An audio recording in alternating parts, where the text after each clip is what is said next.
पंजाब विच कल तो बदलिया स्कूलों का समा। सवेरे 10 बजे खुलणगे स्कूल। पंजाब सरकार ने संघनी धुंध ते ठंड करके लिया फैसला। जीरा विच हालात फिर तनावपूर्ण। धरने वाली थां ते जाण दी कोशिश कर रहे किसान ते पुलिस होए आमो सामने। धरनाकारियों ने उखाड़े बैरीकेड्स।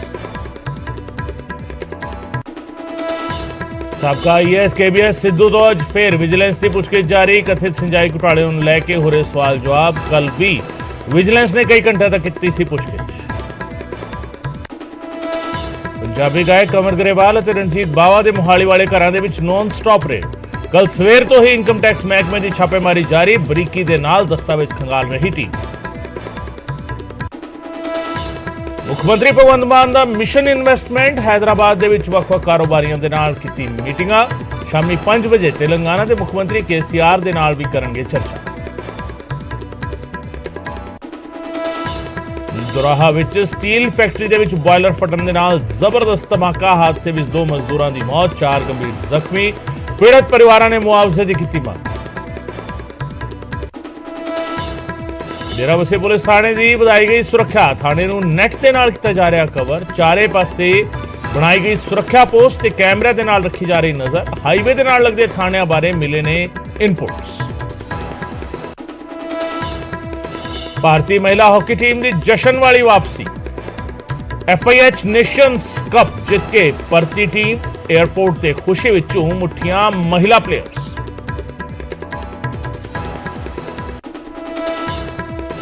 अर्जेंटीना की फुटबॉल टीम का वतन वापसी के शानदार स्वागत। खिडारियों के वेलकम के लिए सड़कों से उतरे फुटबॉल के दीवाने।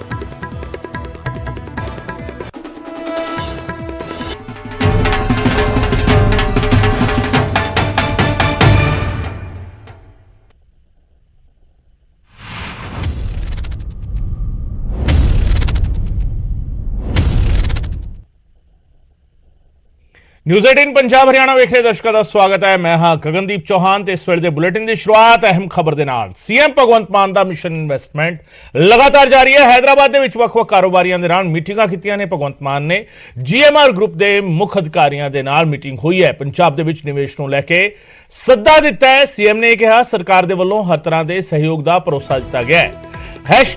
#इन्वेस्ट पंजाब समागम के लिए भी सद्दा दिता है। सरकार दे वल्लों इन्वेस्ट पंजाब दे लई सद्दा दिता जा रहा है सनतकारां नूं, व्यापारियों नूं। और मीटिंग जिहड़ा हैगा पंजाब के मुख्यमंत्री खुद कर रहे हैं। GMR ग्रुप के मुख्य अधिकारियों के नाल मीटिंग की है। पंजाब के मुख्यमंत्री भगवंत मान ने मिशन इन्वेस्टमेंट के तहत पंजाब विच निवेश नूं लैके सद्दा दिता गया है। सरकार के वल्लों हर तरह के सहयोग का भरोसा भी दिता गया है।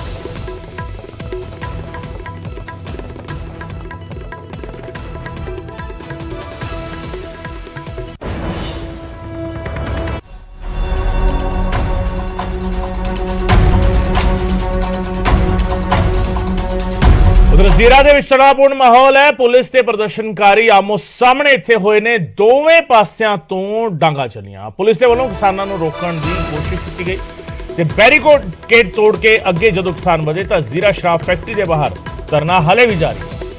पिछले तकरीबन 4 महीने तो इत्थे धरना चल रहा है ते तनावपूर्ण माहौल जिहड़ा हैगा अज वेखण नूं मिलिया। पुलिस अते प्रदर्शनकारी आमो सामने हो गए सी ते फिर जो कुछ होया वो तस्वीरां विच नजर आ रहा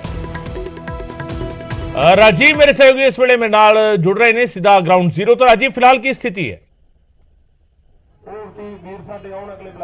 जी देखो गगन, सब तो पहला तो मैं दसना चाहना कि ये जिहड़ा मोर्चा सी जिहड़ा पिछले 5 महीनों तो चल रहा सी वो अज एक विशाल अंदोलन का रूप लैंदा होया नजर आ रहा इस वेले। क्योंकि पहला असी जदों भी इस मोर्चे की गल करते सी तां एक टेंट दे विच कुछ लोग नजर आउंदे सी, पर इस वेले तुसीं देखो कि उस मोर्चे दे यानी कि जिहड़ी फैक्टरी है उसके बिल्कुल सामने जिहड़े खेत ने उत्थे इस वेले तुहानूं हर पासे किसान ही किसान नजर आउणगे। और जिथों तक स्टेज की गल है तां बिल्कुल फैक्टरी का जिहड़ा मेन गेट है उसके अगे ਸਟੇਜ ਸੀ ਔਰ ਇਸ ਵੇਲੇ ਇਸ ਸਟੇਜ ਨੂੰ ਜੋ ਹੈ ਹੁਣ ਖੇਤਾਂ ਵਾਲੇ ਪਾਸੇ ਨੂੰ ਖੋਲ ਦਿੱਤਾ ਗਿਆ। ਵੱਡੀ ਤਾਦਾਦ ਦੇ ਵਿੱਚ ਤੁਸੀਂ ਦੇਖੋ ਕਿ ਕਿਸਾਨ ਲਗਾਤਾਰ ਪਹਿਲਾਂ ਸਵੇਰੇ ਇੱਥੇ ਪਹੁੰਚੇ ਵੀ ਔਰ ਇਸ ਵੇਲੇ ਵੀ ਇੱਥੇ ਡਟੇ ਨਜ਼ਰ ਆ ਰਹੇ ਨੇ। ਨਾਲ ਦੀ ਨਾਲ ਮੈਂ ਇੱਕ ਹੋਰ ਅਪਡੇਟ ਦੇ ਦਿਆਂ ਕਿ ਜਿਹੜਾ ਸੰਯੁਕਤ ਕਿਸਾਨ ਮੋਰਚੇ ਦੇ ਆਗੂਆਂ ਦੀ ਮੀਟਿੰਗ ਦੀ ਗੱਲ ਕਹੀ ਜਾ ਰਹੀ ਸੀ ਤਾਂ ਉਹ ਮੀਟਿੰਗ ਵੀ ਕੁਝ ਦੇਰ ਬਾਅਦ ਜਦੋਂ ਖਤਮ ਹੋਏਗੀ ਤਾਂ ਅਗਲੇ ਐਲਾਨ ਦਾ ਜਿਹੜਾ ਇੱਥੋਂ ਹੀ ਅਗਲੀ ਜਿਹੜੀ ਰਣਨੀਤੀ ਹੈ ਉਸ ਦਾ ਐਲਾਨ ਇਸੇ ਸਟੇਜ ਤੋਂ ਕੀਤਾ ਜਾਣਾ। ਤਾਂ ਹੁਣ ਮੈਂ ਫੈਕਟਰੀ ਵਾਲੇ ਪਾਸੇ ਦੀ ਤਸਵੀਰ ਸਾਂਝੀ ਕਰਨ ਦੀ ਕੋਸ਼ਿਸ਼ ਕਰਦਾ ਜਿੱਥੇ ਦੁਪਹਿਰ ਵੇਲੇ ਪੁਲਿਸ ਅਤੇ ਕਿਸਾਨਾਂ ਦੇ ਵਿਚਾਲੇ ਟਕਰਾਅ ਹੋਇਆ ਔਰ ਇੱਕ ਅਸੀਂ ਕਹਿ ਸਕਦੇ ਹਾਂ ਕਿ ਉਸ ਵੇਲੇ ਕਾਫੀ ਜਿਹੜੀ ਸਥਿਤੀ ਹੈ ਉਹ ਤਣਾਅਪੂਰਨ ਬਣੀ ਸੀ ਕਿ ਪੁਲਿਸ ਵੱਲੋਂ ਕਿਸੇ ਤਰ੍ਹਾਂ ਦਾ ਕੋਈ ਲਾਠੀ ਚਾਰਜ ਕੀਤਾ ਜਾ ਸਕਦਾ। ਹਾਲਾਂਕਿ ਪੁਲਿਸ ਨੇ ਉਸ ਵੇਲੇ ਬੜੀ ਸੂਝ-ਬੂਝ ਦੇ ਨਾਲ ਇਹਨਾਂ ਕਿਸਾਨਾਂ ਨੂੰ ਆਰਾਮ ਦੇ ਨਾਲ ਅੱਗੇ ਜਾਣ ਦੀ ਇਜਾਜ਼ਤ ਦਿੱਤੀ। ਤਾਂ ਇੱਥੋਂ ਤੁਸੀਂ ਦੇਖ ਸਕਦੇ ਹੋ ਸਾਹਮਣੇ ਜਿਹੜੀ ਬੱਸ ਨਜ਼ਰ ਆ ਰਹੀ ਹੈ ਖੇਤਾਂ ਦੇ ਵਿਚਾਲੇ, ਅੱਧੀ ਬੱਸ ਜਿਹੜੀ ਉਹ ਸੜਕ ਦੇ ਵਿੱਚ ਨਜ਼ਰ ਆ ਰਹੀ ਹੈ ਔਰ ਅੱਧੀ ਖੇਤਾਂ ਦੇ ਵਿੱਚ ਨਜ਼ਰ ਆ ਰਹੀ ਹੈ। ਤਾਂ ਇਹ ਉਸ ਵੇਲੇ ਸਥਿਤੀ ਬਣੀ ਸੀ ਕਿ ਇਸ ਰਸਤੇ ਨੂੰ ਬੰਦ ਕਰ ਦਿੱਤਾ ਜਾਵੇ। ਬੈਰੀਕੇਡ ਤੁਸੀਂ ਦੇਖ ਸਕਦੇ ਹੋ ਇੱਕ ਸਾਈਡ ਤੇ ਨਜ਼ਰ ਆ ਰਹੇ ਨੇ, ਦੂਸਰੇ ਪਾਸੇ ਜੇਕਰ ਇਹਨਾਂ ਜਿਹੜੀਆਂ ਬੱਸਾਂ ਨਜ਼ਰ ਆ ਰਹੀਆਂ ਨੇ ਇਸ ਤੋਂ ਦੂਸਰੇ ਪਾਸੇ ਦੀ ਗੱਲ ਕਰੀਏ ਤਾਂ ਇਹ ਉਹੀ ਜਗ੍ਹਾ ਹੈ ਜੋ ਗੇਟ ਫੈਕਟਰੀ ਦਾ ਜਿਹੜਾ ਦੂਸਰਾ ਗੇਟ ਹੈ ਜਿਸ ਨੂੰ ਕੀ ਬੰਦ ਕਰਕੇ ਪੁਲਿਸ ਵੱਲੋਂ ਉਸ ਇਲਾਕੇ ਨੂੰ ਸੀਲ ਕਰ ਦਿੱਤਾ ਗਿਆ ਸੀ। ਤਾਂ ਇਹ ਉਹੀ ਰਸਤਾ ਹੈ ਜਿੱਥੋਂ ਕਿਸਾਨ ਇਸ ਮੋਰਚੇ ਤੇ ਪਹੁੰਚਣ ਦੇ ਲਈ ਜਿੱਦ ਤੇ ਹੋਏ ਸੀ ਕਿ ਅਸੀਂ ਇਸੇ ਰਸਤੇ ਰਾਹੀਂ ਹੀ ਮੋਰਚੇ ਤੇ ਜਾਣਾ ਚਾਹੁੰਦੇ ਹਾਂ। ਤਾਂ ਇਹ ਹਾਲਾਤ ਨੇ ਇਸ ਵੇਲੇ ਦੇ ਔਰ ਕੁਝ ਸਮੇਂ ਬਾਅਦ ਜਦੋਂ ਜਿਹੜੀ ਮੀਟਿੰਗ ਹੈ ਕਿਸਾਨ ਆਗੂਆਂ ਦੀ ਖਤਮ ਹੋਏਗੀ ਤਾਂ ਉਸ ਤੋਂ ਬਾਅਦ ਇਸ ਸਟੇਜ ਤੋਂ ਕੋਈ ਅਗਲਾ ਐਲਾਨ ਕੀਤਾ ਜਾ ਸਕਦਾ। ਤਾਂ ਇੱਥੇ ਇਹ ਵੀ ਦੱਸਣਾ ਜ਼ਰੂਰੀ ਹੈ ਕਿ ਪਰਸੋਂ ਜਦੋਂ ਪੁਲਿਸ ਵੱਲੋਂ ਹਾਈਵੇ ਦੇ ਨਾਲ ਜਿਹੜਾ ਲਿੰਕ ਰੋਡ ਹੈ ਉਸ ਦੀ ਬਿਲਕੁਲ ਕਾਰਨਰ ਦੇ ਉੱਤੇ ਜਿਹੜਾ ਇੱਕ ਸਟੇਜ ਕਿਸਾਨਾਂ ਵੱਲੋਂ ਪਿਛਲੇ ਕਈ ਮਹੀਨਿਆਂ ਤੋਂ ਬਣਾਈ ਗਈ ਸੀ, ਜਦੋਂ ਉਸ ਨੂੰ ਤੋੜਿਆ ਗਿਆ ਤਾਂ ਉਸ ਤੋਂ ਬਾਅਦ ਹੀ ਇਹ ਜਿਹੜਾ ਵਿਰੋਧ ਹੈ ਉਸ ਦਾ ਸਿਲਸਿਲਾ ਸ਼ੁਰੂ ਹੁੰਦਾ ਹੈ। ਤਾਂ ਸਰਕਾਰੀ ਔਰ ਪ੍ਰਾਈਵੇਟ ਜਿਹੜੀਆਂ ਬੱਸਾਂ ਨੇ ਉਹ ਲਿਆ ਕੇ ਇੱਥੇ ਇੱਕ ਕਿਲਾਬੰਦੀ ਕੀਤੀ ਗਈ ਸੀ ਔਰ ਰਸਤੇ ਨੂੰ ਬੰਦ ਕੀਤਾ ਗਿਆ ਸੀ। ਤਾਂ ਬਿਲਕੁਲ ਮੇਰੇ ਸੱਜੇ ਹੱਥ ਉਹ ਫੈਕਟਰੀ ਹੈ ਜਿਸ ਫੈਕਟਰੀ ਦਾ ਰੌਲਾ ਹੈ ਔਰ ਪਿੰਡਾਂ ਵਾਲੇ ਇਹ ਚਾਹੁੰਦੇ ਨੇ ਕਿ ਫੈਕਟਰੀ ਨੂੰ ਬੰਦ ਕੀਤਾ ਜਾਵੇ। ਤਾਂ ਦੂਜੇ ਪਾਸੇ ਅਦਾਲਤ ਦੀ ਜਿਹੜੀ ਅੱਜ ਸੁਣਵਾਈ ਹੈ ਉਸ ਦੇ ਉੱਤੇ ਵੀ ਨਜ਼ਰ ਟਿਕੀ ਹੋਈ ਹੈ, ਪਰ ਦੂਜੇ ਪਾਸੇ ਕਿਸਾਨ ਜਥੇਬੰਦੀਆਂ ਜਿਹੜੀਆਂ ਨੇ ਉਹ ਮੀਟਿੰਗ ਕਰਕੇ ਇਹ ਤਿਆਰੀ ਕਰ ਰਹੀਆਂ ਨੇ ਕਿ ਅੱਜ ਕੋਈ ਵੱਡਾ ਐਲਾਨ ਜਿਹੜਾ ਉਹ ਅੱਜ ਇਸ ਮੋਰਚੇ ਨੂੰ ਲੈ ਕੇ ਕੀਤਾ ਜਾਣਾ ਹੈ। ਅਗਲੀ ਜਿਹੜੀ ਰਣਨੀਤੀ ਹੈ ਉਸ ਦਾ ਐਲਾਨ ਥੋੜੀ ਦੇਰ ਬਾਅਦ ਹੋਏਗਾ ਔਰ ਸੜਕਾਂ ਤੇ ਹਾਲੇ ਵੀ ਤੁਸੀਂ ਦੇਖ ਸਕਦੇ ਹੋ ਕਿਸਾਨ ਡਟੇ ਹੋਏ ਨੇ। ਹਾਲਾਂਕਿ ਦੁਪਹਿਰ ਵੇਲੇ ਇਹੀ ਉਹ ਜਗ੍ਹਾ ਜਿੱਥੇ ਟਕਰਾਅ ਹੋਇਆ ਸੀ ਪੁਲਿਸ ਮੁਲਾਜ਼ਮ ਅਤੇ ਕਿਸਾਨ ਜਿਹੜੇ ਨੇ ਉਹ ਆਮੋ ਸਾਹਮਣੇ ਉਸ ਵੇਲੇ ਨਜ਼ਰ ਆਏ ਸੀ। ਤਾਂ ਹੁਣ ਜਥੇਬੰਦੀਆਂ ਦੇ ਨਾਲ ਸੰਬੰਧਿਤ ਜਿਹੜੇ ਆਗੂ ਨੇ ਕੁਝ ਲੋਕ ਵਾਪਸ ਵੀ ਜਾਂਦੇ ਹੋਏ ਨਜ਼ਰ ਆ ਰਹੇ ਨੇ ਔਰ ਕੁਝ ਹਾਲੇ ਵੀ ਮੋਰਚੇ ਵਾਲੀ ਥਾਂ ਤੇ ਪਹੁੰਚ ਰਹੇ ਨੇ। ਇੱਥੇ ਤੁਸੀਂ ਪੁਲਿਸ ਦੀ ਤਿਆਰੀ ਦੇਖ ਸਕਦੇ ਹੋ ਕਿ ਬੱਸਾਂ ਜਿਹੜੀਆਂ ਨੇ ਉਹ ਸਵੇਰ ਤੋਂ ਹੀ ਇੱਥੇ ਖੜੀਆਂ ਕਰ ਦਿੱਤੀਆਂ ਗਈਆਂ ਸੀ। ਤਾਂ ਇਹ ਉਹ ਸਾਰੇ ਬੈਰੀਕੇਡ ਨੇ ਜਿਹੜੇ ਇਸ ਵੇਲੇ ਖੇਤਾਂ ਦੇ ਵਿੱਚ ਖਿਲਰੇ ਨਜ਼ਰ ਆ ਰਹੇ ਨੇ, ਜਿਹੜੇ ਕਿ ਸਵੇਰ ਵੇਲੇ ਜਦੋਂ ਅਸੀਂ ਇੱਥੇ ਪਹੁੰਚੇ ਸੀ ਤਾਂ ਪੂਰੇ ਅਸੀਂ ਕਹਿ ਸਕਦੇ ਹਾਂ ਕਿ ਇੱਕ ਰਣਨੀਤੀ ਦੇ ਤਹਿਤ ਪੁਲਿਸ ਵੱਲੋਂ ਚਾਹੇ ਉਹ ਬੈਰੀਕੇਡਸ ਹੋਣ, ਫੈਂਸਿੰਗ ਜਿਹੜੀ ਆ ਉਹ ਲਗਾਈ ਗਈ ਸੀ ਕਿ ਲੋਕ ਜਿਹੜੇ ਨੇ ਉਹ ਜ਼ਬਰਦਸਤੀ ਇਹਨਾਂ ਨੂੰ ਕ੍ਰਾਸ ਨਾ ਕਰ ਸਕਣ। ਪਰ ਕਿਸਾਨਾਂ ਦੀ ਜਿਹੜੀ ਗਿਣਤੀ ਹੈ ਉਹ ਵੀ ਬਹੁਤ ਜ਼ਿਆਦਾ ਸੀ ਔਰ ਇੱਕਦਮ ਜਦੋਂ ਕਿਸਾਨਾਂ ਨੇ ਹੱਲਾ ਬੋਲਿਆ ਤਾਂ ਉਸ ਵੇਲੇ ਪੁਲਿਸ ਦੇ ਜਿਹੜੇ ਪ੍ਰਬੰਧ ਨੇ ਉਹ ਇਸ ਤਰੀਕੇ ਦੇ ਨਾਲ ਉਹਨਾਂ ਵੱਲੋਂ ਸਾਰੇ ਪ੍ਰਬੰਧਾਂ ਨੂੰ ਸਾਈਡ ਤੇ ਕਰਦਿਆਂ ਹੋਇਆਂ ਕਿਸਾਨ ਜਿਹੜੇ ਨੇ ਅੱਗੇ ਜਾਣ ਦੇ ਵਿੱਚ ਕਾਮਯਾਬ ਹੋਏ। ਹਾਲਾਂਕਿ ਪੁਲਿਸ ਵੱਲੋਂ ਜ਼ਿਆਦਾ ਜਿਹੜਾ ਅਸੀਂ ਕਹਿ ਸਕਦੇ ਹਾਂ ਕਿ ਬਲ ਦਾ ਪ੍ਰਯੋਗ ਨਹੀਂ ਕੀਤਾ ਗਿਆ, ਹਲਕਾ ਬਲ ਜਿਹੜਾ ਉਹ ਪ੍ਰਯੋਗ ਜ਼ਰੂਰ ਉਸਦਾ ਹੋਇਆ। ਹਾਲਾਂਕਿ ਇੱਥੇ ਵਾਟਰ ਕੈਨਨ ਹੋਰ ਜਿਹੜੀਆਂ ਚੀਜ਼ਾਂ ਅਜਿਹੀ ਸਥਿਤੀ ਦੇ ਨਾਲ ਨਜਿੱਠਣ ਦੇ ਲਈ ਹੁੰਦੀਆਂ ਨੇ ਉਹਦਾ ਪ੍ਰਬੰਧ ਬਿਲਕੁਲ ਇੱਥੇ ਪੂਰਾ ਸੀ। ਇਸ ਵੇਲੇ ਵੀ ਤੁਸੀਂ ਦੇਖੋ ਕਿ ਜਿਹੜੇ ਸੀਨੀਅਰ ਅਧਿਕਾਰੀ ਨੇ ਪੁਲਿਸ ਦੇ ਉਹ ਲਗਾਤਾਰ ਇੱਥੇ ਡਟੇ ਹੋਏ ਨੇ ਔਰ ਕਿਸਾਨ ਆਰਾਮ ਦੇ ਨਾਲ ਇੱਥੋਂ ਆ ਵੀ ਰਹੇ ਨੇ ਔਰ ਜਾ ਵੀ ਰਹੇ ਨੇ। ਤਾਂ ਹੁਣ ਜਦੋਂ ਜਿਹੜਾ ਸੰਯੁਕਤ ਕਿਸਾਨ ਮੋਰਚੇ ਦੇ ਨਾਲ ਸੰਬੰਧਿਤ ਆਗੂ ਨੇ ਉਹਨਾਂ ਦੀ ਮੀਟਿੰਗ ਤੋਂ ਬਾਅਦ ਕੀ ਅਗਲਾ ਫੈਸਲਾ ਲਿਆ ਜਾਂਦਾ, ਕੀ ਅਗਲੀ ਉਹਨਾਂ ਵੱਲੋਂ ਰਣਨੀਤੀ ਦਾ ਐਲਾਨ ਕੀਤਾ ਜਾਂਦਾ, ਤਾਂ ਉਸ ਤੋਂ ਬਾਅਦ ਇਹ ਤਸਵੀਰ ਸਾਫ਼ ਹੋਏਗੀ ਕਿ ਆਖਿਰਕਾਰ ਇਸ ਮੋਰਚੇ ਨੂੰ ਲੈ ਕੇ ਅੱਗੇ ਕਿਸ ਤਰੀਕੇ ਦੇ ਹਾਲਾਤ ਬਣ ਸਕਦੇ ਨੇ। ਫਿਲਹਾਲ ਪੁਲਿਸ ਵੱਲੋਂ ਕਿਸੇ ਨੂੰ ਵੀ ਆਉਣ ਜਾਣ ਤੋਂ ਇੱਥੋਂ ਰੋਕਿਆ ਨਹੀਂ ਜਾ ਰਿਹਾ ਔਰ ਪਹਿਲਾਂ ਵੀ ਜਿਸ ਤਰ੍ਹਾਂ ਮੈਂ ਲਗਾਤਾਰ ਜ਼ਿਕਰ ਕਰ ਰਿਹਾ ਕਿ ਦੋ ਰਸਤੇ ਜਿਹੜੇ ਨੇ ਉਹ ਕਿਸਾਨਾਂ ਨੂੰ ਦਿੱਤੇ ਗਏ ਸੀ, ਪਰ ਉਹ ਇਸੇ ਹੀ ਰਸਤੇ ਰਾਹੀਂ ਜਾਣ ਦੀ ਜਿੱਦ ਤੇ ਅੜੇ ਹੋਏ ਸੀ, ਜਿਸ ਤੋਂ ਬਾਅਦ ਇਹ ਜਿਹੜੀ ਟਕਰਾਅ ਦੀ ਸਥਿਤੀ ਹੈ ਉਹ ਪੈਦਾ ਹੋਈ ਸੀ। ਜੀ ਗਗਨ। ਬਿਲਕੁਲ, ਬਿਲਕੁਲ। ਸੋ बहुत बहुत शुक्रिया राजीव इस तमाम जानकारी के लिए। राजीव शर्मा मेरे सहयोगी जानकारी दे रहे सन। जीरा विच इस वेले किस तरीके के हालात बने हुए ने, ग्राउंड जीरो तो लगातार तस्वीरां भी थोड़े तक पहुंचा रहे हैं राजीव शर्मा।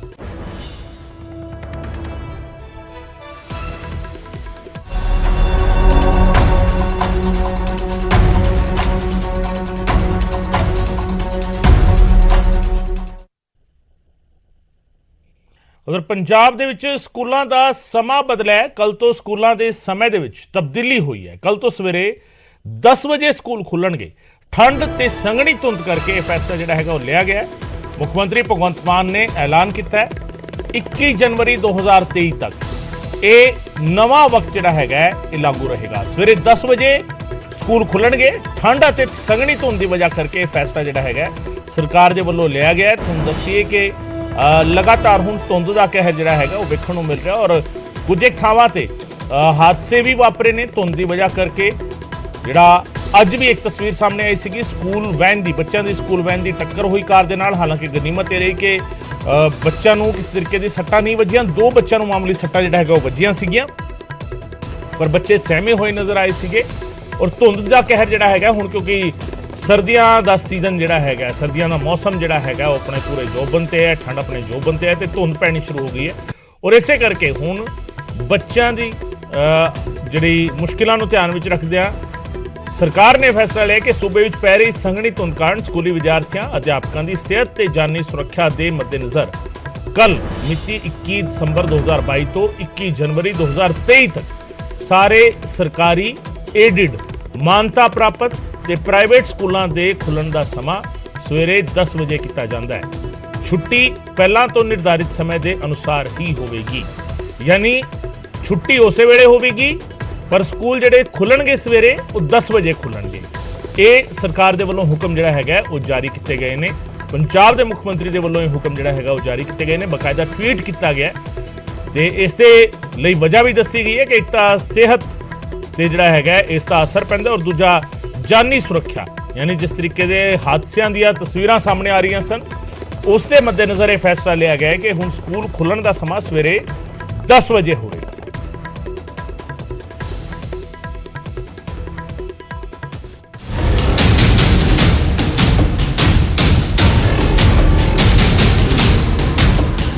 उधर कंवर गरेवाल ते रणजीत बावा के ठिकाने ते नॉन स्टॉप रेड जारी है। कंवर गरेवाल ते रणजीत बावा ते इनकम टैक्स ने रेड की है। दोहां दे मोहाली वाले घरां ते एक कार्रवाई चल रही है। रणजीत बावा के वकील भी पहुंचे। बावा के वकीलों को अंदर जाने की इजाजत नहीं मिली ते इस तो पहला जो कुछ कलैक्ट किया गया रणजीत बावा के घरों वो एक बैग दे विच रख के ट्रैजरी दे विच जमा कराया गया है इनकम टैक्स महकमे के अधिकारियों के वलों। और उस तो बाद मुड़ जिहड़ा हैगा रणजीत बावा के घर पहुंचे सीगे। कल सवेर तो ही इनकम टैक्स जिहड़ा हैगा इनकम टैक्स महकमा कागजात खंगाल रहा है। रणजीत बावा के मोहाली के सैक्टर 69 विच मौजूद घर से रेड की जा रही है। तो कंवर गरेवाल का सैक्टर 104 के ताज अपार्टमेंट्स के फ्लैट नंबर 102 है जिससे इनकम टैक्स महकमा कार्रवाई कर रहा है। और वड्डी गल ये भी है कि जिहड़े बाकी थावां ते इन्हां दोवां गायकों के नाल सिंगर्स के नाल जुड़े हुए बाकी जिहड़े ठिकाणिਆਂ ते छापेमारी की गई सी उत्थों जो कुछ कलैक्ट किया गया वो दस्तावेज वो सारिया चीज़ां भी इत्थे लिआंदियां गईयां क्योंकि दोवें गायक आपो अपने फ्लैट्स के विच मौजूद ने, आपो अपने घर के विच मौजूद ने। इस करके बाकी थावां ते भी जो कुछ कलैक्ट किया गया सी भावें वो दस्तावेज सी, कैश सी, नकदी सी, जो भी कुछ समान बरामद किया गया या जो कुछ ये कह लिया जाए कि इनकम टैक्स महकमे ने अपनी कस्टडी विच लिया उस दी शनाखत दे लई या उस दे मुतलक सवाल जवाब दे लई वो सारियां चीज़ां भी इन्हां दे मोहाली विच मौजूद घरां ते लिआंदियां गईयां और उत्थे जिहड़ा हैगा पुष्टि जिहड़ा हैगा वो कीती जा रही है। सो ये कार्रवाई जिहड़ा हैगा वो चल रही है रणजीत बावा दे घर ते कंवर गरेवाल दे घर।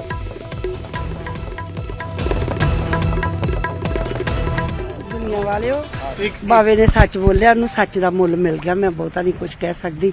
ਗਰੀਬ ਲੋਕ ਹੀ ਸਾਡੇ ਘਰੋਂ ਕੁਝ ਨਹੀਂ ਨਿਕਲਿਆ ਤੇ 2 ਦਿਨ ਹੋਇਆ ਸਾਨੂੰ ਅੰਦਰ ਤਾੜਿਆ, ਨਹੀਂ ਕੋਈ ਚਾਹ ਪਾਣੀ ਨਹੀਂ ਹੋ ਜਾ ਪੀਤਾ। ਹਾਂ ਅਸੀਂ ਗਰੀਬ ਲੋਕ ਹੀ ਬਾਵੇ ਨੇ ਸੱਚ ਬੋਲਿਆ, ਉਹਨੂੰ ਸੱਚ ਦਾ ਮੁੱਲ ਮਿਲ ਗਿਆ ਤੇ ਸੱਚ ਨਾ ਕੋਈ ਵੀ ਬੋਲੇ। ਕੀ ਰੇਟ ਕਿਸ ਲਈ ਪਾਈ ਗਈ ਹੈ? ਰੇਟ ਕਿਸ ਲਈ ਪਾਈ ਗਈ? ਰੇਟ ਇਸੇ ਲਈ ਪਾਈ ਗਈ ਉਹ ਸੱਚ ਗੀਤ ਸੱਚ ਬੋਲਦਾ। ਗਾਣੇ ਸੱਚ ਬੋਲਦਾ, ਦੁਨੀਆ ਨਾਲ ਗੱਲਾਂ ਸੱਚੀਆਂ ਕਰਦਾ, ਉਹਨੂੰ ਸੱਚ ਦਾ ਮੁੱਲ ਮਿਲ ਗਿਆ, ਹੋਰ ਕੁਝ ਨਹੀਂ ਉਹਨੇ ਕਿਹਾ। ਹੋਰ ਸਾਨੂੰ ਨਹੀਂ ਪਤਾ ਕਾਹਦੇ ਮਾਰਿਆ ਰੇਟ ਪਾਈ ਦੇ, ਗਰੀਬ ਘਰ ਰੇਟ ਪਾਈ ਦੇ। ਤੇ ਕੁਛ ਇਹ ਵੀ ਕਿਹਾ ਗਿਆ ਕਿ ਪਿਛਲੇ ਦਿਨੀ ਇਹ ਖਾੜੇ ਲਾ ਕੇ ਆਇਆ। ਹਾਂ ਲਾ ਕੇ, ਬਾਹਰ ਵਿਦੇਸ਼ ਹਾਂਜੀ ਲਾ ਕੇ ਆਇਆ। ਹਾਂਜੀ, ਸਾਰਿਆਂ ਨੂੰ ਪਤਾ ਬੇਟਾ, ਸਾਰਿਆਂ ਨੂੰ ਪਤਾ, ਹਾਂ ਪਤਾ ਸਾਰਿਆਂ ਨੂੰ ਪਤਾ। ਸੋ ਰਣਜੀਤ ਬਾਵਾ ਦੇ 4 ਟਿਕਾਣਿਆਂ ਤੇ ਛਾਪਾ ਮਾਰਿਆ ਗਿਆ ਹੈ। ਬਾਵਾ ਦੇ ਬਟਾਲਾ ਦੇ ਵਿੱਚ 2 ਘਰਾਂ ਤੇ ਦਫ਼ਤਰ ਤੇ ਰੇਡ ਕੀਤੀ ਗਈ ਹੈ। ਰਣਜੀਤ ਬਾਵਾ ਦੇ ਪੀਏ ਡਿਪਟੀ ਵੋਰਾ ਦੇ ਘਰ ਵਿੱਚ ਛਾਪੇਮਾਰੀ ਕੀਤੀ ਗਈ। ਦੋਵਾਂ ਸਿੰਗਰਾਂ ਦੇ ਮੋਹਾਲੀ ਵਾਲੀ ਰਿਹਾਇਸ਼ ਤੇ ਵੀ ਰੇਡ ਕੀਤੀ ਗਈ ਹੈ। 5 ਤਸਵੀਰਾਂ ਤੁਹਾਨੂੰ ਅਸੀਂ ਦਿਖਾ ਰਹੇ ਹਾਂ। ਕੰਵਰ ਗਰੇਵਾਲ ਦਾ ਬਠਿੰਡਾ ਵਾਲਾ ਘਰ ਵੀ ਫਰੋਲਿਆ ਗਿਆ ਹੈ। ਸੈਕਟਰ 104 ਮੋਹਾਲੀ ਅਤੇ ਪਿੰਡ ਜਿਹੜਾ ਹੈਗਾ ਬਠਿੰਡਾ ਦੇ ਵਿੱਚ ਮਹਿਮਾ ਸਵਾਈ, ਉੱਥੇ ਕੰਵਰ ਗਰੇਵਾਲ ਦੀ ਰਿਹਾਇਸ਼ ਤੇ ਰੇਡ ਕੀਤੀ ਗਈ। ਰਣਜੀਤ ਬਾਵਾ ਦੇ ਘਰ ਜੱਦੀ ਪਿੰਡ ਬਟਾਲਾ ਗ੍ਰੰਥੀਆਂ ਬਟਾਲਾ ਦੇ ਵਿੱਚ ਹੈਗਾ। ਇਸ ਦੇ ਨਾਲ ਬਟਾਲਾ ਦੇ ਵਿੱਚ ਜਿਹੜਾ ਘਰ ਹੈਗਾ ਬਟਾਲਾ ਸ਼ਹਿਰ ਦੇ ਵਿੱਚ, ਔਰ ਸੈਕਟਰ 69 ਮੋਹਾਲੀ ਦੇ ਵਿੱਚ ਜਿਹੜਾ ਘਰ ਹੈਗਾ, 3 ਜਿਹੜੇ ਟਿਕਾਣੇ ਸੀਗੇ ਰਣਜੀਤ ਬਾਵਾ ਦੇ, ਉੱਥੇ ਰੇਡ ਕੀਤੀ ਗਈ ਹੈ। ਰਣਜੀਤ ਬਾਵਾ ਦੇ ਪੀਏ ਡਿਪਟੀ ਵੋਰਾ ਦੇ ਘਰ ਵੀ ਰੇਡ ਕੀਤੀ ਗਈ ਹੈ।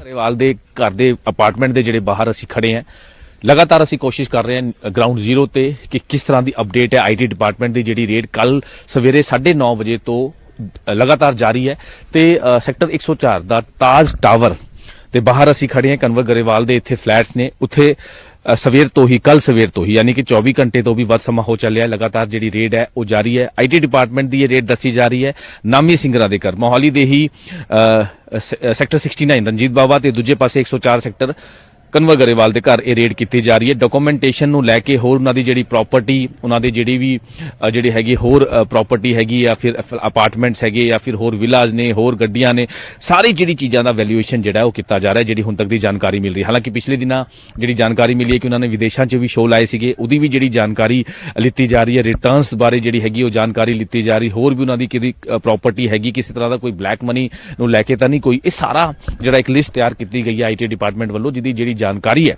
ਉਹ ਲਿੱਤੀ ਜਾ ਰਹੀ ਹੈ। ਪੂਰੀ ਇੱਕ ਲਿਸਟ ਤਿਆਰ ਜਿਹੜੀ ਹੈ ਕੀਤੀ ਗਈ ਹੈ। ਹਾਲਾਂਕਿ ਅਧਿਕਾਰੀ ਕਿਸੇ ਵੀ ਤਰ੍ਹਾਂ ਦਾ ਕੋਈ ਕੈਮਰੇ ਦੇ ਅੱਗੇ ਨਹੀਂ ਬੋਲ ਰਹੇ, ਲੇਕਿਨ ਅੰਦਰੋਂ ਤੋਂ ਜਿਹੜੀ ਜਾਣਕਾਰੀ ਮਿਲ ਰਹੀ ਹੈ ਕਿ ਇੱਕ ਪੂਰੀ ਲਿਸਟ ਤਿਆਰ ਕੀਤੀ ਗਈ ਹੈ ਪ੍ਰਾਪਰਟੀ ਨੂੰ ਲੈ ਕੇ, ਉਹਨਾਂ ਦੀ ਵੈਲਿਊਏਸ਼ਨ ਜਿਹੜੀ 골ਡ ਹੈਗੀ ਹੈ ਜਾਂ ਫਿਰ ਹੋਰ ਚੀਜ਼ਾਂ ਨੂੰ ਲੈ ਕੇ ਪੂਰੀ ਵੈਲਿਊਏਸ਼ਨ ਜਿਹੜੀ ਹੈ ਉਹ ਕੀਤੀ ਜਾ ਰਹੀ ਹੈ।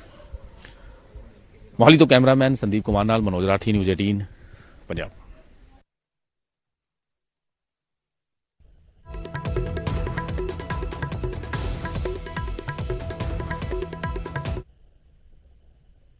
ਉਧਰ ਜ਼ਬਰਨ ਧਰਮ ਪਰਿਵਰਤਨ ਤੇ ਰੋਕ ਜਿਹੜਾ ਹੈਗਾ ਉਹ ਲਾਈ ਗਈ ਹੈ। ਹਰਿਆਣਾ ਦੇ ਵਿੱਚ ਧਰਮ ਪਰਿਵਰਤਨ ਦੇ ਖਿਲਾਫ ਸਖਤ ਕਾਨੂੰਨ ਬਣਾਉਣ ਦੇ ਲਈ ਜਿਹੜਾ ਹੈਗਾ ਕਦਮ ਚੁੱਕੇ ਗਏ ਨੇ। ਗਵਰਨਰ ਨੇ ਕਾਨੂੰਨ ਨੂੰ ਮਨਜ਼ੂਰੀ ਦੇ ਦਿੱਤੀ ਗਈ।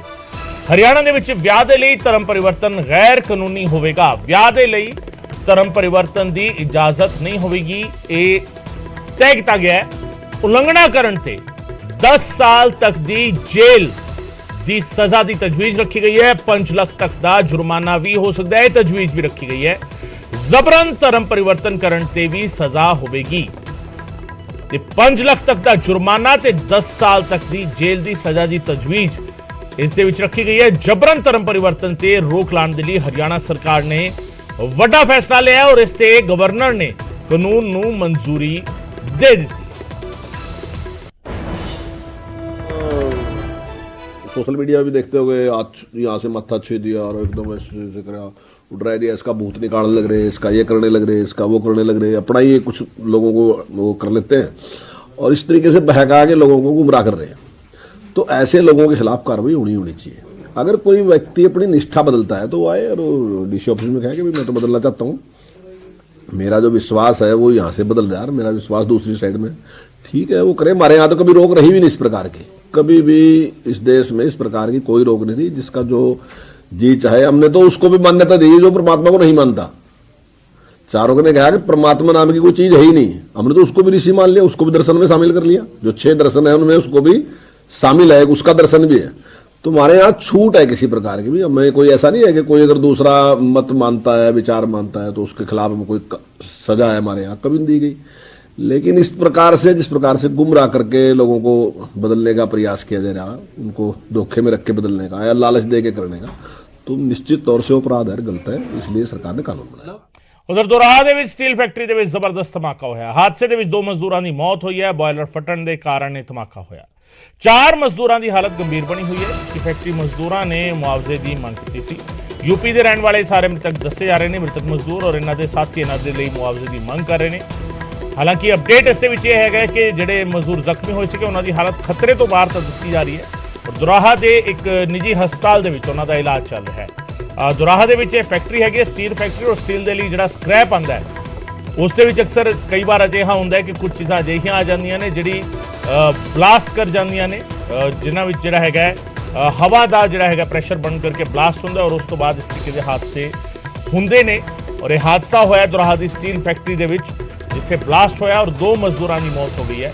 4 ਜਿਹੜੇ ਜ਼ਖਮੀ ਹੋਏ ਨੇ ਉਹਨਾਂ ਨੂੰ ਦੁਰਾਹਾ ਦੇ ਨਿੱਜੀ ਹਸਪਤਾਲ ਦੇ ਵਿੱਚ ਉਹਨਾਂ ਦਾ ਇਲਾਜ ਕੀਤਾ ਜਾ ਰਿਹਾ ਹੈ, ਜਿੱਥੇ ਡਾਕਟਰਾਂ ਨੇ ਉਹਨਾਂ ਦੀ ਹਾਲਤ ਖਤਰੇ ਤੋਂ ਬਾਹਰ ਦੱਸੀ। हमारा कमरा है, यहाँ पर फाल्ट वगैरह हुआ था तो कमरे की भी हमारा आवाज़ अलग हो गई थी, जैसे कि हमारे पास ही कोई पटाओ। कितने बंदे काम कर रहे थे वहाँ पे? यहाँ पर 6-7 आदमी थे। कितने बजे की घटना जी? 5 बजे की घटना थी सुबह। तो अब लोग आप मॉर्निंग मौके में। पर जाकर क्या देखा वहाँ पर, क्या मंजर था? यहाँ पर सर एक तो धुंध वगैरह थी और बस जो हमें दिखा हमने उठाया, बाहर लाए, जितने आदमी मिले हमें इतने तुरंत। कितने आदमी वहाँ पर मौके पर ही मर गए थे और कितने घायल हुए? मौके पर सर वैसे तो नहीं, कितने मर गए, कितने बंदे अभी? फिलहाल तो ਵੀ ਉੱਥੇ ਕੋਈ ਬੋਇਲਰ ਫਟ ਗਿਆ ਤੇ ਬਲਾਸਟ ਹੋ ਗਿਆ। ਉਹਦੇ ਚੋਂ 4 ਬੰਦੇ ਜਿਹੜੇ ਇੱਥੇ ਸਿੱਧੂ ਹਸਪਤਾਲ ਦਾਖਲ ਸੀਗੇ ਜੀ, 2 ਬੰਦੇ ਜਿਹੜੇ ਸੀਗੇ ਉਹ ਇਹਨਾਂ ਨੇ ਅਪੋਲੋ ਹਸਪਤਾਲ ਭੇਜ ਦਿੱਤੇ ਜਿਨ੍ਹਾਂ ਦੀ ਉੱਥੇ ਜਾਣ ਤੋਂ ਬਾਅਦ ਡੈਥ ਹੋ ਚੁੱਕੀ ਹੈ।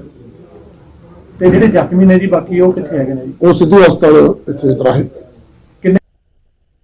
ਉਧਰ ਡੇਰਾਬੱਸੀ ਪੁਲਿਸ ਥਾਣੇ ਦੀ ਸੁਰੱਖਿਆ ਵਧਾਈ ਗਈ ਹੈ। ਪੁਲਿਸ ਥਾਣੇ ਨੂੰ ਨੈਟ ਦੇ ਨਾਲ ਕਵਰ ਕੀਤਾ ਜਾ ਰਿਹਾ ਹੈ। ਥਾਣੇ ਦੇ ਚਾਰੇ ਪਾਸੇ ਸੁਰੱਖਿਆ ਪੋਸਟ ਵੀ ਬਣਾਈ ਗਈ ਹੈ ਤੇ ਕੈਮਰਿਆਂ ਦੇ ਨਾਲ ਵੀ ਨਜ਼ਰ ਰੱਖੀ ਜਾ ਰਹੀ ਹੈ। ਵੱਡੀ ਖਬਰ ਤੁਹਾਨੂੰ ਦੱਸ ਰਹੇ ਹਾਂ, ਸੁਰੱਖਿਆ ਦੇ ਵਿੱਚ ਤੈਨਾਤ ਮੁਲਾਜ਼ਮਾਂ ਦੀ ਗਿਣਤੀ ਵੀ ਵਧਾਈ ਗਈ ਹੈ। 24/7 ਸੁਰੱਖਿਆ ਮੁਲਾਜ਼ਮ ਤੈਨਾਤ ਰਹਿਣਗੇ। ਤੁਹਾਨੂੰ ਦੱਸਦੀ ਹੈ ਕਿ ਪੁਲਿਸ ਨੂੰ ਹਾਈਵੇ ਨਾਲ ਲੱਗਦੇ ਥਾਣੇ ਦੇ ਬਾਰੇ ਕੁਝ ਇਨਪੁਟ ਮਿਲੇ ਜਿਸ ਤੋਂ ਬਾਅਦ ਸਿਕਿਉਰਿਟੀ ਹੋਰ ਪੁਖਤਾ ਕੀਤੀ ਜਾ ਰਹੀ ਹੈ।